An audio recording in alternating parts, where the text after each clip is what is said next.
Hello guys! Hello mga guys! Ayan mga kamarya ang ating ulam. So ayan, matuyo na siya. So ilalagay na natin ang ating fresh gata, ang ating kakang gata. Or sabi ko, liputok ba? Ayan.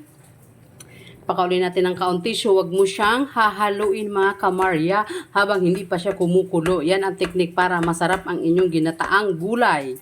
Ayan, huwag mo muna siyang hahaluin. Ayan, ganyan lang muna siya. Pwede malakas na apoy, pwedeng mahinang apoy. Ayan. Antayin natin siyang kumulo, ng kumulo, ng kumulo, ng kumulo. Ayan, siguro mga 3 minutes bago natin siya hahaluin. Ayan ang ating ulam today. Magandang tanghali sa inyong lahat. Kayo ba'y nakapagluto na? Ang kamarya nakapagluto na at busog pa. Thank you for watching. Bye-bye!